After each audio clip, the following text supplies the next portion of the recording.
I'm not the one who's so far away. When I feel the snake bite enter my veins. Never did I want to be here again, and I don't remember why I came. Ugh!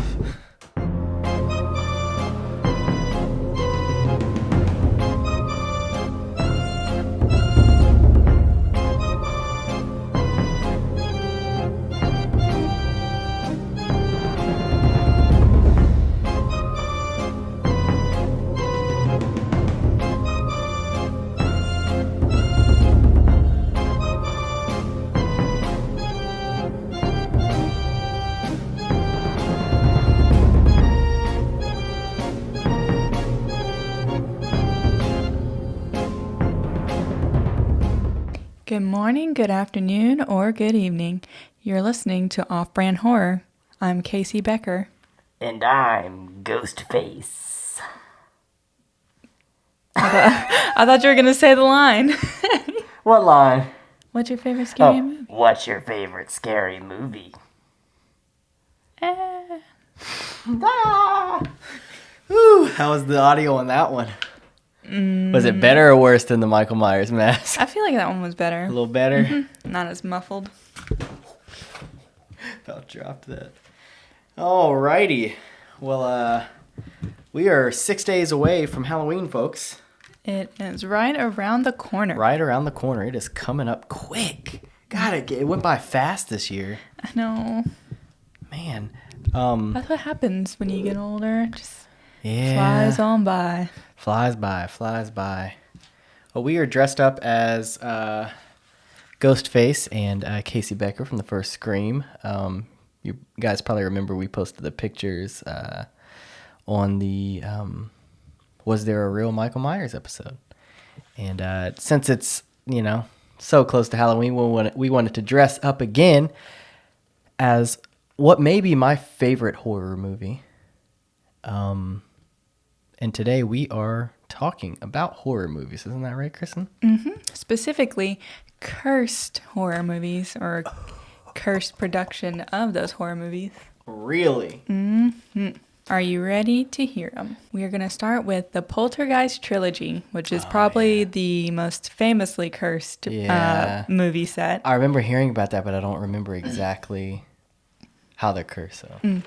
Well, for those of you who don't know, the Poltergeist is about a family that is living in a house haunted by poltergeists, and the youngest child can communicate with them like through the TV or white noise. Okay. Yeah. Pretty much like real ghost hunters. Yeah. So a lot of people attribute this curse to the fact that Steven Spielberg decided to use real human skeletons as props for one of the scenes, which is crazy. That's kind of messed up. So he claimed it was cheaper than having fake ones made, which sounds... I don't know. How do you get human skeletons? I should have looked into that. Yeah. What the heck? Wait, I don't know if they even have the answers, but...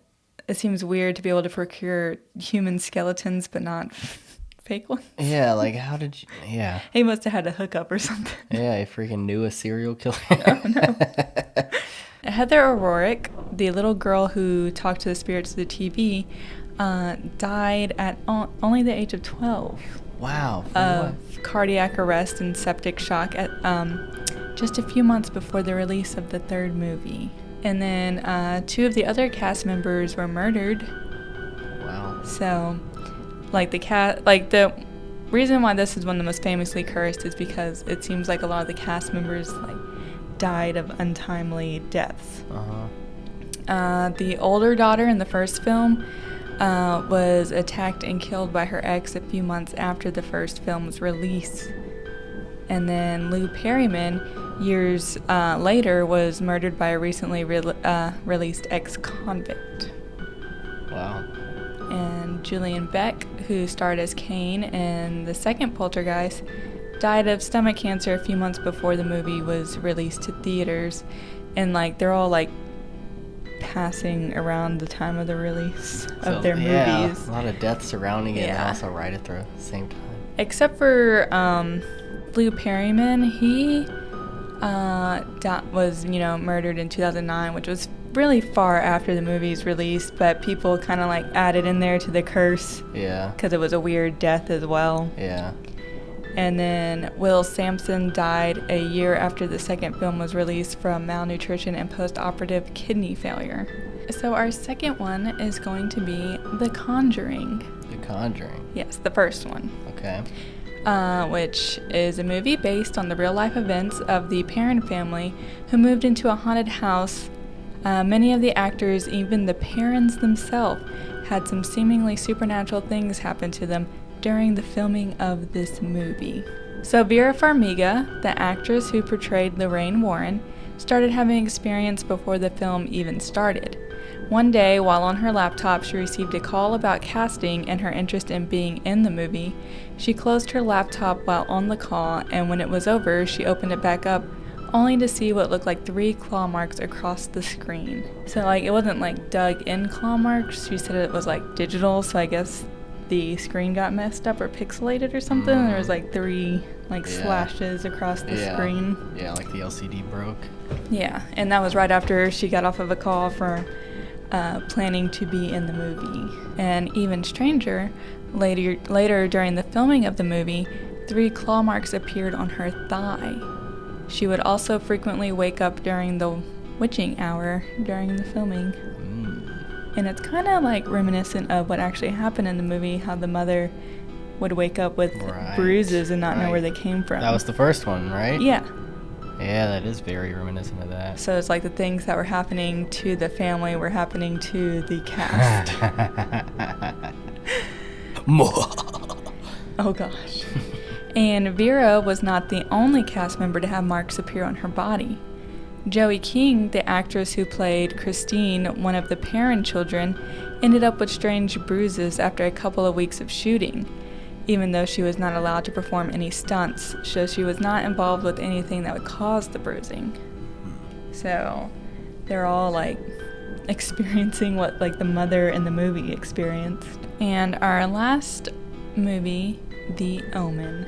So that is a movie where the couple adopts a child who ends up being the Antichrist. Yeah. After helping create special effects for The Omen, John Richardson began work on his next movie. He was on location in Holland with his special effects artist Liz Moore. They were driving down a seemingly empty road one night and hit another car head-on. Richardson was knocked unconscious, but Moore was decapitated when one of the front wheels tore through the floor and hit her. When Richardson came to, he noted the accident was eerily similar to a decapitation scene he had designed for The Omen. Wow. He also claims he saw a road sign off to one side of the accident that stated the town of Omen was 66.6 kilometers away. That seems like a bad sign. Yeah. I would have felt bad for working on that movie after that happened. I cursed myself or something. Yeah. God, no. An animal trainer was hired for a scene in the movie containing baboons who violently react to the presence of Damien, the demon child of the movie. The day after filming the scene, the trainer was killed after being mauled by a tiger. Oh, I thought you were going to say by a monkey. Ooh. But, I bet a monkey would be worse. I feel like it'd be more drawn out than if a tiger got you. Like that scene from Nope. Oh, that was so hard to watch. I'm not gonna lie. The monkey scenes in that one. Yeah. If anyone has only seen the trailers for Nope and hasn't seen it, they're probably like, monkey? Isn't that an alien movie? Alright, so, 3 of the crew members on 3 separate occasions were flying on a plane that was struck by lightning during the filming, almost causing one of the planes to crash. I think the person who even wrote it said that this movie was cursed and shouldn't be made or whatever, and then they made it, and then all this weird stuff starts happening. How much of that do you think is movie hype, though? Yeah, I was also thinking that. I was like, I bet some of this is just overblown Marketing. or marketing hype. Yeah, recently the Smile movie came out, and did you see some of the marketing they did for that movie? Mm-mm. They hired these actors to go to like baseball games and stuff, and they'd be in the crowd, and they like were right behind like where the camera would be facing, and they just were like, Oh my gosh. with a big freaking creepy smile. And then they also had a couple of them standing like in the behind the windows where they do like Good Morning America or something, and they were just standing there doing the creepy smiles, and so they were trying to get that to go viral. Yeah. And then like it was all a marketing thing for Smile. Oh, that's, I kind of like the creative marketing. Yeah, I enjoy that type of marketing Yeah. too. I mean, it was probably marketing back when we had all the clown incidents. Oh, Because that was right around the time It came out. It was like the year before or something, right? Yeah, and like there were clowns being spotted everywhere trying to lure people They were making into sure the woods. people were scared of clowns again, Oh, so yeah. that the movie would really be a hit. Yep. Luring kids into the woods and all kinds of Standing on the creepy side of the road. sightings, standing on the side of the roads with balloons and stuff like that. And then It was the very next year, the remake of It. So. Honestly, I would be scared to be one of those clowns doing the marketing because, Go get yourself shot. Yeah, like, especially if it's in the woods or like by a park or something, someone's going to get upset and man, I like know. maybe try to attack you. I know. One of The Omen's most memorable scenes involves the father trying to escape a cemetery while being attacked by a group of dogs. Several trained Rottweilers were utilized for the film and were instructed to attack a stuntman. The stuntman was enclosed in a layer of protective padding, and the dogs were set loose. For reasons unknown, the dogs began really attacking the stuntman and were so vicious, their teeth went through the stuntman's protective gear. They even ignored their trainer when ordered to stop. Luckily, the stuntman survived. So I wonder if... Well, first of all, that seems scary. Like, getting attacked by dogs and not stopping, and it was supposed to be a safe environment. Yeah. But, I think, when was this movie made? Like, in the 60s or 70s? I wonder how well, like, animal training was actually, like, taken back then. Yeah, they weren't too good with animals back then. I mean, they killed a real snake on the set of Friday the 13th. Oh, yeah, like, for no good reason, too. Yeah, just and didn't even tell, like, the owner of the snake. Yeah, that's sad. And then they just chopped it. If y'all don't know that story, there's a scene on Friday the 13th where there's, like, they find a snake under the bed, and it's, like, slithering by, and they, like, chop its head off. That was an actual snake that they chopped the head off, didn't even tell the owner of the snake. And, like, so, like, the owner's, like, lending them the snake for the movie, and then frickin' just witnesses them kill their pet. So. That's wild that they did that without even letting the person know, like, hey, this is our plans. Wild, yeah. Insane. And I think they used to actually trip horses, too. Wow. And so that would result in horses having to be put down if their legs got broken. Yeah. The movie industry has not really been great to animals. Animals, no, not at all. We found that it was fitting for Halloween to talk about horror movies. We hope that you have watched plenty up to this point, and you still have some time. 6 days away, watch some more horror movies. A recommendation I would give, if you haven't seen it yet, is Barbarian. I think that's been my favorite recent horror movie that I've watched. Yes, I think they advertised it perfectly. Mm-hmm. They didn't give anything away in those ads. Yeah. And yeah, it was good. It was a good movie. And it's from, if you guys know who Whitest Kids You Know are, the sketch comedy group, it's Zach who directed and wrote that movie, so that's pretty cool. The guy with the gallon of PCP. I don't know why that's... A whole gallon! I remember him in that scene the most.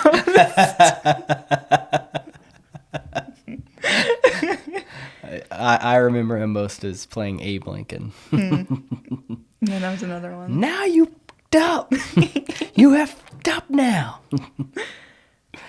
But yeah, so Barbarian is I'd say the best recent horror movie that we've seen. But tell us what your favorite horror movie is in the comments. Let us know what your favorite movie is, and let us know if you know of any movies that also had cursed sets or creepy things that happened on set.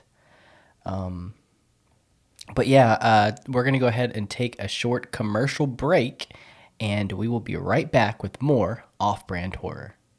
You've taken a pregnancy test, and the results show that you are indeed pregnant. But with the state of the world today, and knowing that it would be your luck to birth the Antichrist, you just want to be sure. Introducing the Oh Man Pregnancy Test. It works just like a normal pregnancy test, but it will let you know if your baby is the Antichrist or any other type of demonic being. One line means you're in the clear. The number 666 magically forming on the test, however, may mean you're about to start the apocalypse. Congratulations! You ruined all of our lives. For a limited time only, every Oh Man pregnancy test will come with a special Oh Man condom.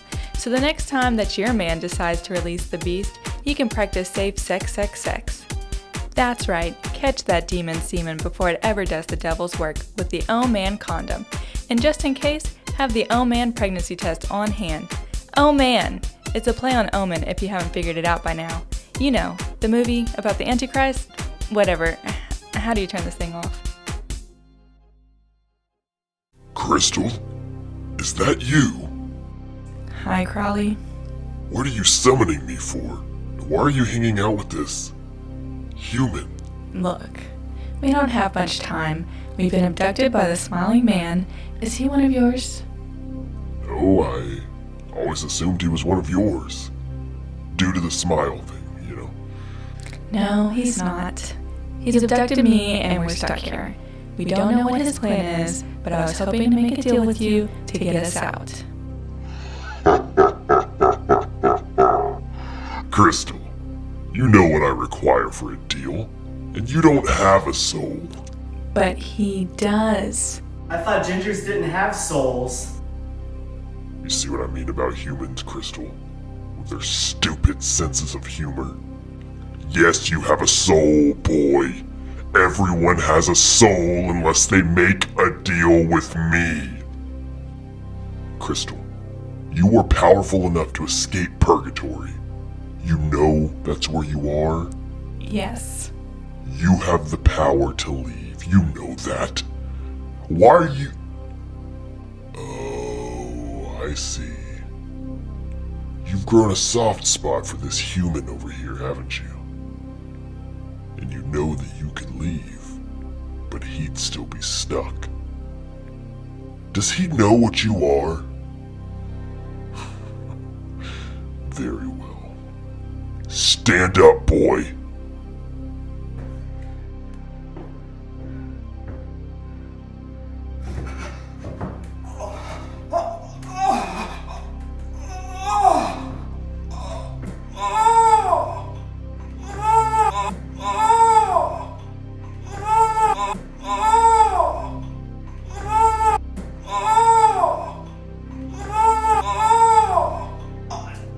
Demon got me! You both may now exit that door, and you will automatically be entering the location you were abducted from. All right, welcome back to Off-Brand Horror. So I was going to tell the real story, the quote-unquote real... Well, I was going to tell the inspiration behind the first Scream movie, and decided not to just because it's so disgusting and gruesome what this serial killer did. It's this killer, and I would say loosely based. Yeah, because I was under the impression that Scream was mostly like, it was also a serious like horror film, but like a parody of That's what made Scream the great, slashers of the was time. that it was like, yeah, they were aware of what they were doing, and the characters talked about other horror movies and stuff like that. And so, yeah, very loosely based around this psychopath that I was like, yeah, I don't really want to talk about it. I don't blame you.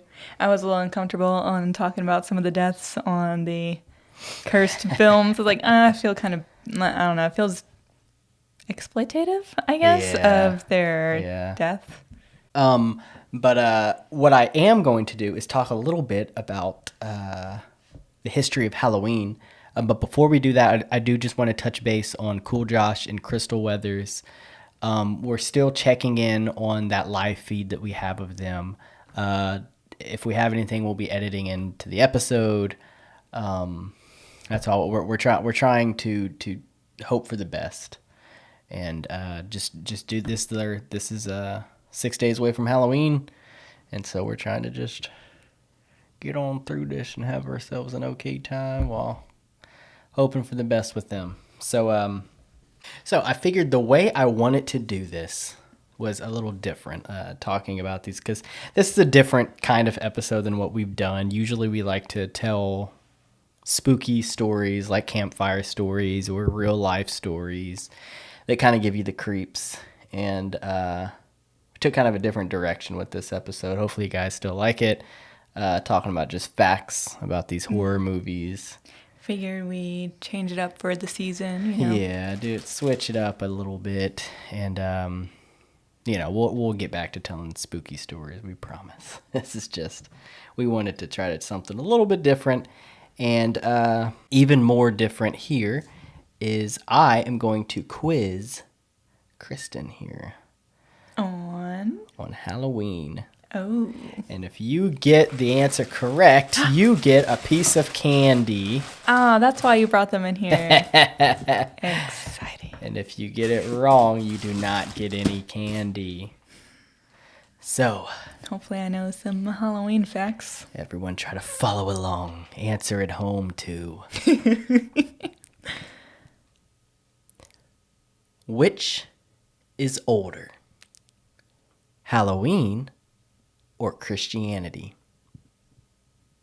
All right, so Halloween is based on like pagan traditions, I think. So I'm gonna say Halloween. Ding, ding, ding, ding, ding, ding. You are correct. Here's yourself a Reese's Pieces. Reese's Peanut Butter Cup there. The holiday dates back more than 2,000 years. Halloween is even older than Christianity itself. It all started as a pre-Christian Celtic festival called Samhain, which is, if you've ever seen the word, Samhain is the way you would think it's pronounced. That's how I always thought That's it was how I always pronounced. heard it too, and Yeah, I I've recently heard found people- out it was yeah. pronounced Samhain or whatever. Samhain, not Samhain, Samhain, which means summer's end. It was held around the 1st of November. The feast recognized the last day of the fall harvest and spirits crossing over, since they believed the veil between the living and spirit world grew thinnest at that time. People in Ireland, the United Kingdom, and northern France used to ward off ghosts by lighting sacrificial bonfires and, you guessed it, wearing costumes to trick the spirits, according to history.com. To trick the spirit. Trick the spirits and leaving you alone, scare them away. We're one of you. We are one of you. Take a look at And us. I was like, so are so I was thinking, were the costumes so they would blend in with the spirits or to like scare the spirits? Which seems weird to like want to scare a spirit. Get on away from it now. But yeah, also, yeah, their new year was actually November. They counted, instead of January like we do. They were like, October 31st was the last day of the year, and then Happy New Year, November 1st. Happy Halloween. Second question. True or false? Trick-or-treating has existed since medieval times.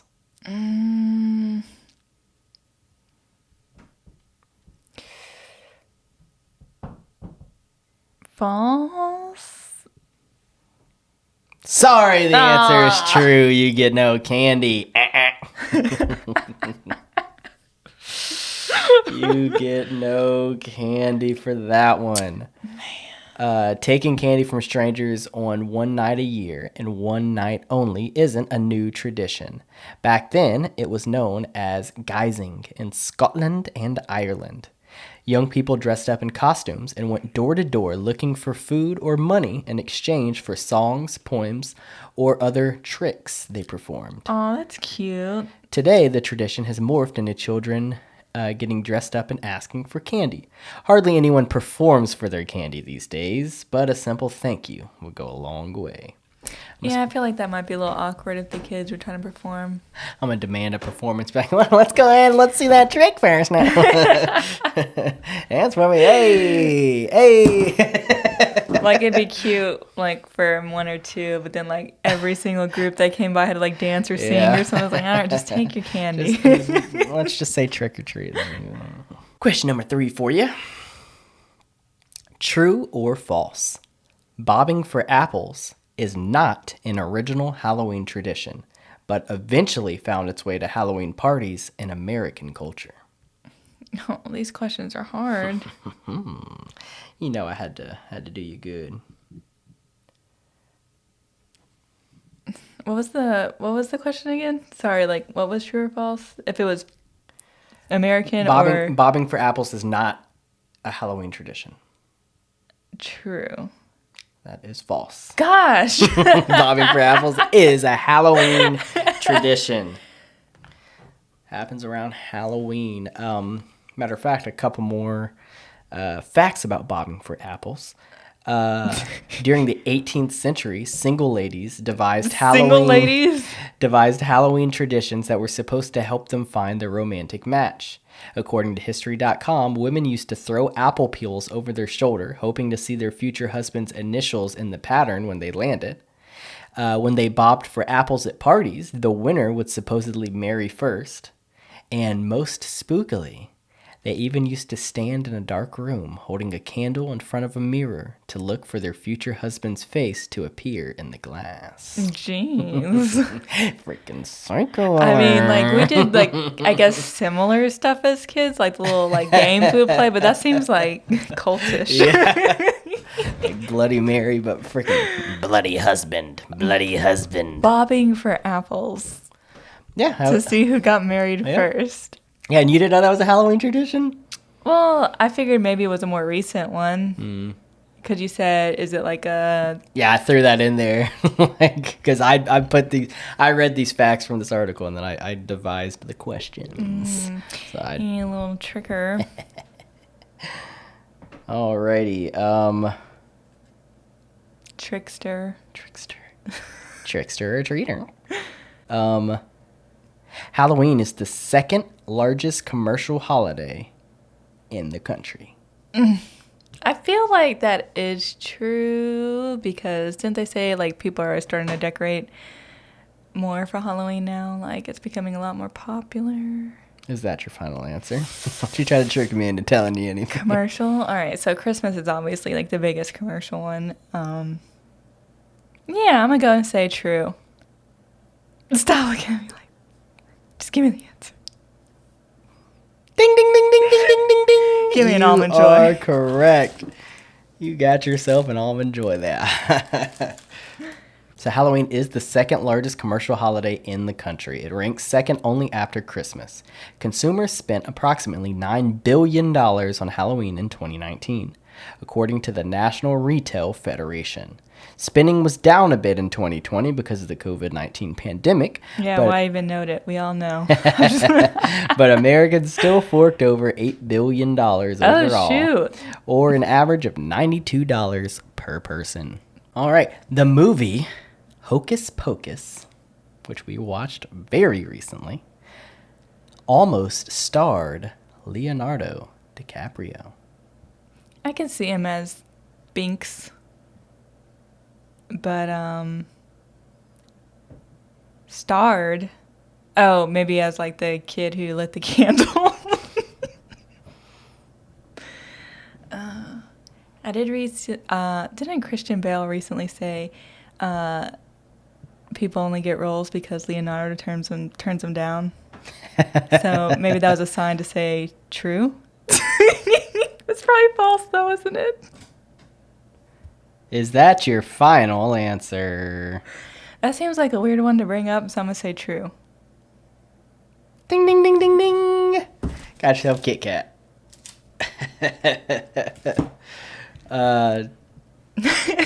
So yeah, everyone's Halloween fave nearly didn't turn into the icon it is today. The original title, Disney's Halloween House. Halloween House? What a worse name. Had a much darker and scarier script. Ooh, interesting though. Not only that, but Leonardo DiCaprio was courted to play teenage heartthrob Max Dennison, He was always the teenage heartthrob. but he turned it down to appear in What's Eating Gilbert Grape instead. Wow, what a difference in character. Right. Ooh. On the topic of Hocus Pocus, Sarah Jessica Parker practices witchcraft in real life. True or false? False. Is that your final answer? No, it's true. Is that your final answer? Yes. Which one are you going with? I'm going with true. It is false. God dang, I should have went with my gut. Mm-hmm.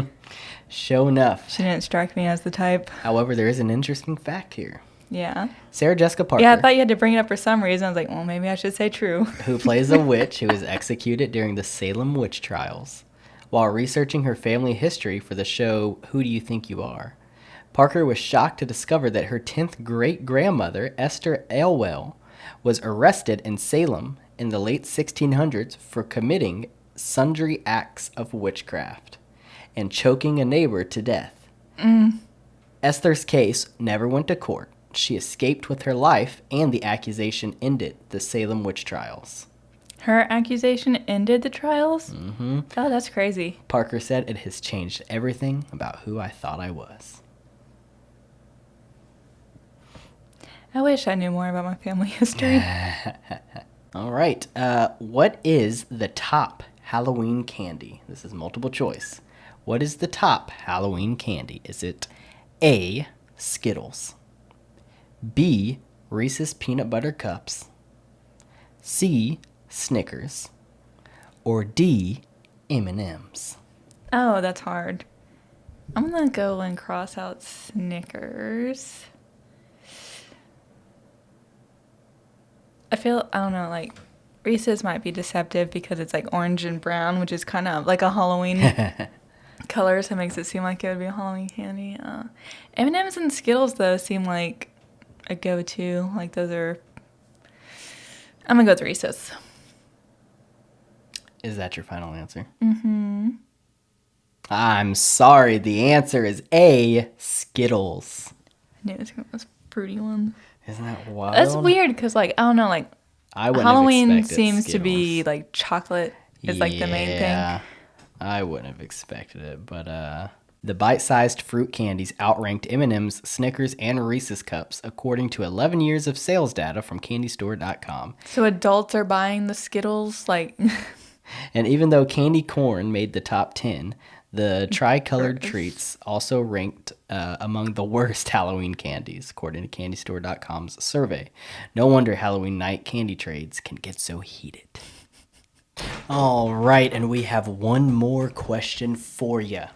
I'm sitting on this sleeve. We have one more question for you. You got 1, 2, 3 out of 1, 2, 3, 4, 5, 6, 7. Oh, I'm doing bad. Right. You got 3 out of 7. All right, so if I get this next one, I'll at least have 50-50. So can we get 4 out of 7? You asked some of these questions deceptively. All right, your final question is, did Houdini die on Halloween?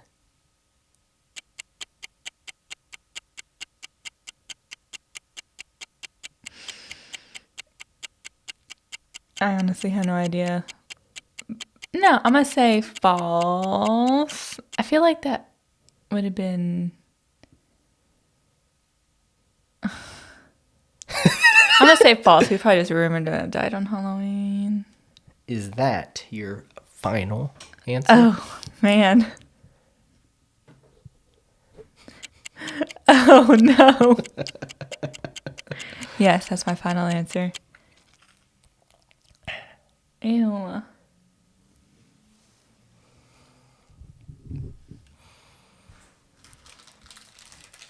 Harry Houdini died on Halloween in 1926. Man, I feel like that would have been... Within the magic community, it is. No, like... I've heard a lot about his death, you know, because it was Like when he got punched in the stomach or something. Yes, the famous magician, illusionist, and entertainer died from... Why wasn't that part more like brought up, I guess? He died from a ruptured appendix, according to biography.com. However, as befits a man of mystery, multiple contradicting reports did surface at the time. Some say a band of angry spiritualists poisoned him. Others that it was a student punching him in the stomach with his permission that caused his appendix to burst. But the most popular theory is that one of the tricks that Houdini did do is he said that he could take a punch from any man, which you see magicians today do that type of thing too. David Blaine got Kimbo Slice to punch him in the stomach as hard as he could. Chris Angel's gotten like MMA guys to punch him in the stomach or kick him in the stomach or something hard as he could. Houdini was like one of the first ones to do that, obviously, and he would flex before he took the punch, and it was like it wasn't a magic trick, it was performance, because magicians often do like endurance stunts and then also the illusion side. And some guy saw Houdini walking down the street and was like, hey, any guy can punch you, right? And just punched him in the stomach, ruptured his appendix, and he died. Oh, I'd be mad. Yeah, it's like, hey, moron. I got to prepare for it, you freaking idiot. But I thought that it was appropriate to end on that question about Harry Houdini dying on Halloween because ironically, if I'm using ironically right, coincidentally I should say, I started doing magic on Halloween many years ago. I can't even remember what year. Yeah, I think coincidence would be the better word to use. Yeah, coincidentally, I started doing magic on Halloween. I was watching a Chris Angel Halloween special when I was in junior high, and he taught a trick on that episode. How to make a toothpick disappear. Has it on his thumb, snaps his fingers, it disappears, plucks it back from thin air. He taught that trick. I practiced that trick, and I showed everybody, and then And you fell in love. the rest was history. And then, of course, I fell off and stopped doing it, just like everything else in my life. Just like this off-brand horror will probably one day, crash and burn because we could. Just like Terraform Podcast, off-brand horror, it all comes to an end. But since it is Halloween, the Halloween season, we're talking about Houdini. I've talked about being a magician once, maybe before, an off-brand horror, a couple times on Terraform Podcast. I'm finally going to do a magic trick right here on camera, or attempt one. I haven't done one in freaking forever. Audio listeners, we will explain what's happening, and then, of course, you can always go over to YouTube, and we have the chapters listed in the description, so you don't have to watch the whole thing. You just click on that part if you want to see the trick. I'm going to attempt that right after this final commercial break. Imagine you're laying in bed drifting off.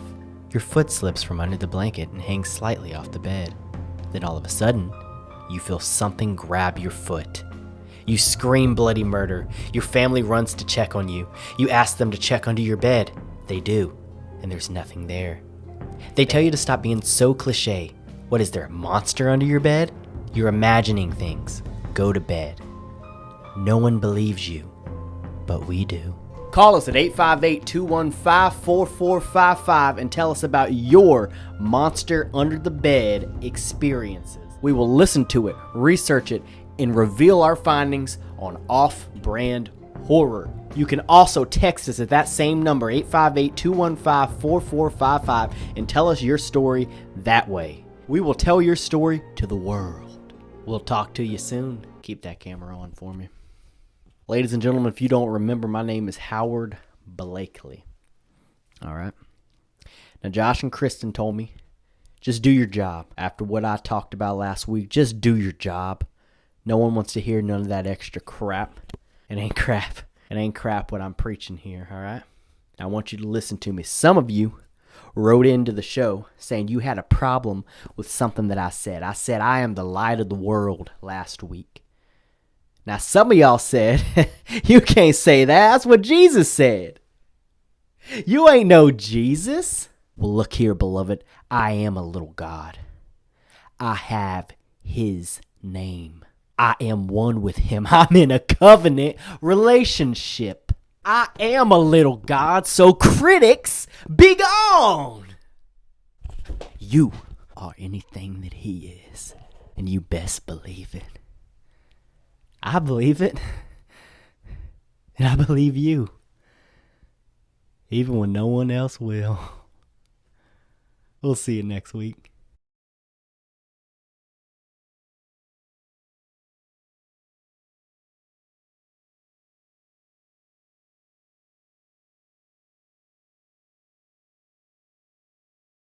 All right, guys, welcome back to Off-Brand Horror. Hope you guys have been enjoying the show so far. Sorry we didn't have a weather break for obvious reasons. Krystal is still missing.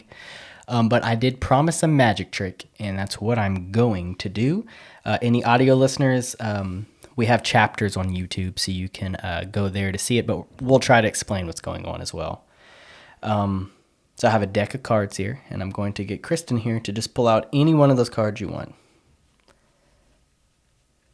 That one there. Go ahead. Take it out. Take it on out. And you can, I'll close my eyes. Just show the cameras. And then let me know when you're finished and I can open my eyes again. Done. All right. Go ahead and just put it on top of the deck there. And I'm going to cut it into the middle. No funny business. Bam. Middle of the deck here. Okay. Think about your card. And I'm going to take the deck and I'm going to lean it, I guess, right on where our countdown to Halloween is, and just look at this deck. Think about your card, okay? Think. Can you see the deck? Okay. Good enough. Ooh, a card is slowly peeking out on its own from the deck. And Kristen, what is your card? Can I pull it? It's the Six of Hearts. The Six of Hearts. Now, the front camera probably saw that before you even did. Ooh. Is that it right there? The Six of Hearts. Audio listeners, the Six of Hearts has risen from the center of the deck on its own. No strings attached. Check it out. No strings, right? Nothing on my hands. Nothing. No strings here, no strings here. I'm sure you can watch back in the playback. I wasn't even hovering above it and moving my hand up. Nothing. That took almost all my energy. Oh boy, It's been so long since I've done magic. Oh god.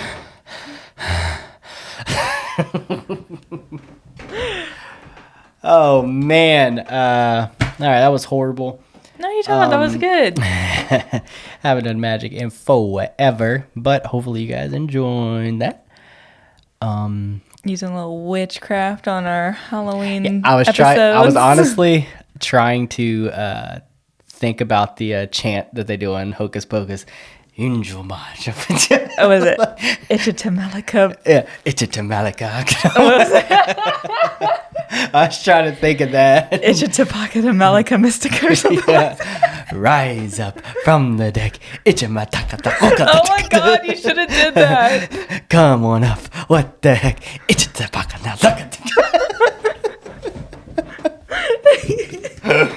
Oh man. All right. Well, we appreciate you guys listening and staying with us for this long. Hopefully you guys liked a little bit of a new format here. Again, we will just trying to switch it up, keep it fresh. Have a little fun. Have a little fun. And we have an announcement to make right now, guys. Special announcement. So if you've made it this far in the episode, congratulations. Thanks for sticking around. Thanks for sticking around. But we have an announcement. As you know, Halloween is 6 days away. We release episodes usually on Tuesdays, right? So Tuesday would be the day after Halloween. You think we're going to not release an episode on Halloween? You kidding me? Monday, special version, special edition of Off-Brand Horror on Monday, Halloween. It is a very, very special episode because we have our very first guest on Off-Brand Horror, our good friend, Albert. Now, Albert, if you don't remember... Albie. If you don't remember old Albie, you should remember from the Alien episode... I talked about seeing a UFO with Albert. Albert does not recall that at all. So I'm going to confront him with that immediately to open the episode. I'm going to bring that up, see if he can admit that he's just messing with me, or see if he actually can't remember that at all. And then we have a whole bunch of stuff planned. We've got more trivia like what we just did, except with Albert, and we've got spooky stories throughout the episode. We've got reaction videos. We've got all kinds of plans for Halloween. We want to make it very, very special. So we will see you October 31st, Halloween.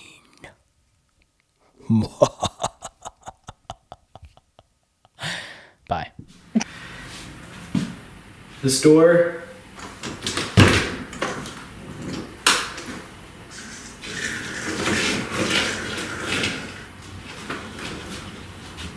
Well, I guess this is it. I appreciate you keeping me sane.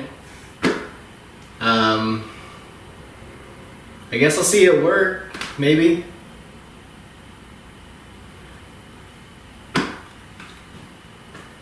Bye, Crowley.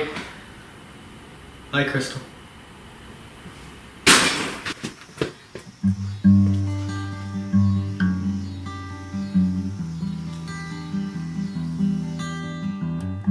Crowley, will you please release the rest of the captives too?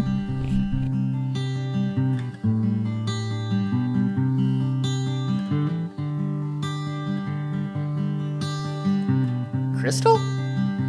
Hello, Josh. Kristen? What's going on? Did you escape? Where's the smiley man?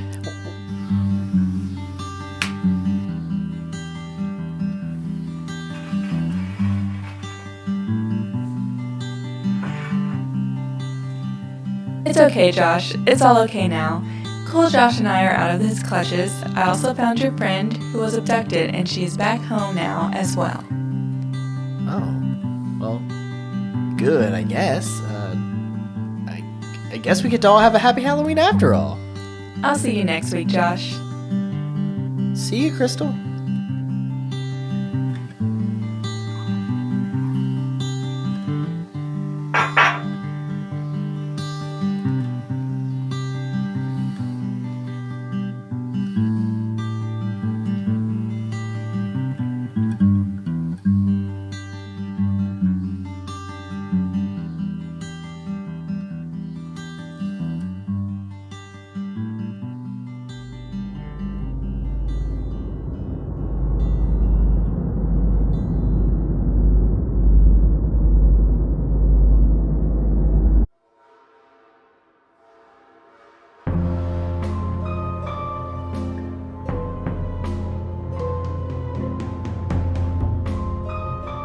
And just like that, the smiling man lost every victim he was abducting for whatever sick plan he had ready for Halloween night. But it's not Halloween yet. With the smiling man starting from square one, the new mysteries unfolding about Krystal Weather's origins, the crossroads demon known as Crowley constantly looking for new souls, we here at Off-Brand Horror can only warn you to continue locking your doors. Check your trick-or-treaters for black eyes. Beware the smiling man. And have a happy